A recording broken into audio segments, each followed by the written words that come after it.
You might feel completely fine at 75, but your body can start changing in ways you don't notice until daily life suddenly feels a little bit harder.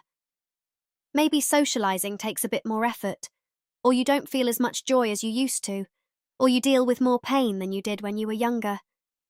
And if you brush those changes off as just getting older, you could miss the early signs that help protect your strength, confidence, and independence. In this video, we'll walk through 5 silent changes that often happen after 75. What each one means, but importantly, what you can do to respond early so that you can stay active, keep enjoying your normal routines, and avoid letting small changes quietly turn into bigger limitations. If you're new here, I'm Dr. Danny. I'm a board-certified anesthesiologist, and I take care of people in their 70s every day. The things we're about to discuss, I see playing out daily as I speak to patients and evaluate how they're functioning before surgery. So, without any further ado, let's get into it. The first change that I want to talk about is loneliness. Section 1. Loneliness and cognitive decline. And I want to start here because it's the one people underestimate the most. Loneliness isn't just an emotional experience after 75. It's actually associated with higher mortality. And that's not an exaggeration. That's what the research consistently shows. Here's why it happens so often at this age. By 75, most people have lost their parents. Some have lost close friends. And their kids are often living their own full lives, sometimes far away.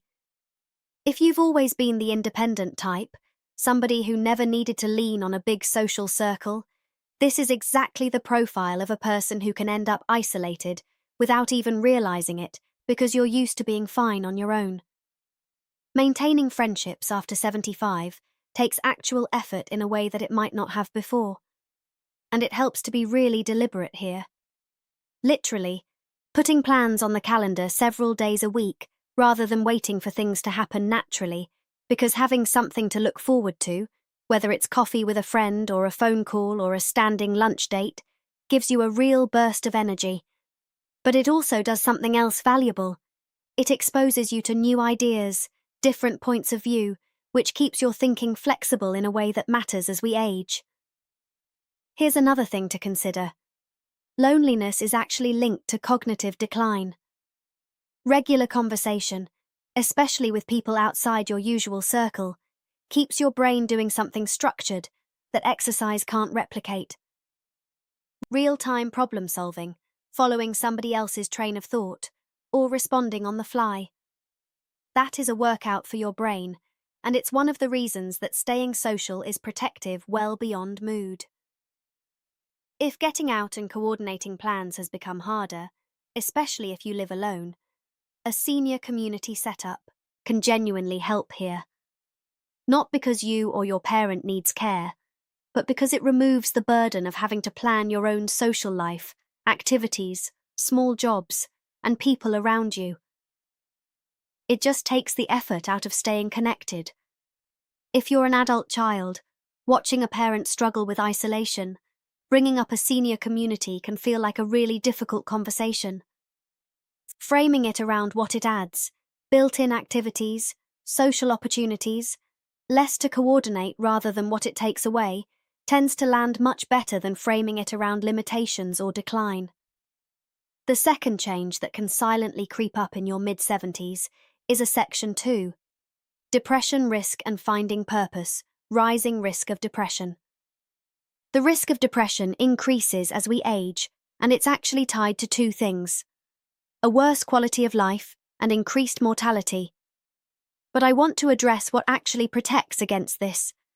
Having friends, having plans, having hobbies, and having purpose all measurably decrease the risk of depression as we move past 70. Purpose doesn't have to look like anything specific. For some people, that's watching their grandkids or their great-grandkids. For others, it's community service, something like Meals on Wheels. Whatever you choose, the mechanism is the same. These things create purpose. They require planning, and they connect you to other people. And all three of those independently lower your depression risk, and together they compound. The third change that I want to address is chronic pain. And the section 3, managing chronic pain. Effectively, numbers here surprise most people. 62% of people over 75 live with chronic pain. That's the majority. The big thing I want you to understand is that pain that isn't managed well doesn't just stay contained to pain. It spreads its effects everywhere. Getting pain properly managed allows you to move more, sleep better, socialize more, and it directly improves mood. Each of those things feeds back into everything we just talked about. Pain that's ignored can quietly become the reason that somebody stops seeing friends, or they lose their sense of purpose. So, pain is worth treating as a priority, and not something just to tolerate. The fourth change that really starts to show in section 4, combating muscle loss and how to start strength training, your 70s is muscle loss. And this one actually starts much earlier than people think. Muscle declines steadily from your 30s on. By 75, that decline has decades to add up. But here's the encouraging part. This is one of the most directly modifiable changes on this list. Focusing on eating more protein, combined with even lightweight lifting or resistance exercise, significantly increases mobility and your ability to perform daily activities after 75. And if you've never lifted weights before, 75 is not too late to start. Studies on resistance training in older adults consistently show meaningful strength gains even when somebody begins much later in life. Starting light resistance bands, body weight movements, or very light dumbbells with guidance from a physical therapist or a trainer familiar with older adults is a safe, effective way to begin. It's not about becoming an athlete. It's about maintaining the strength to get up from a chair, to carry groceries, and to stay independent. Let's move on to the fifth section 5. The importance of micronutrients change that occurs in your mid-70s, and that is your micronutrient status. And this is one of the easiest things to miss because there's often no obvious symptom at all.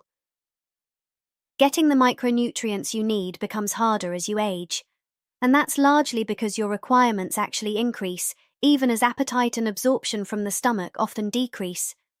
But figuring out your levels of micronutrients is really simple to check. Ask your doctor to test vitamin D, folate, calcium, iron and magnesium with just a basic blood panel, and supplement anything that comes back low. This is really low effort, but it's high impact, and you'll see measurable improvements in how you feel at this age from just a simple blood test. So, here's what I want you to take away from all 5 of these. None of them are dramatic, and none of them require a major life overhaul. They're easy. Staying connected, staying purposeful, managing your pain, protecting your muscle, and checking your micronutrients are all little things that you can do, and that you actually have real control over well past 75. If this was helpful, definitely subscribe to my channel, give this video a thumbs up, and don't miss the rest of the series on healthy aging. Take care of yourself, and I'll see you in the next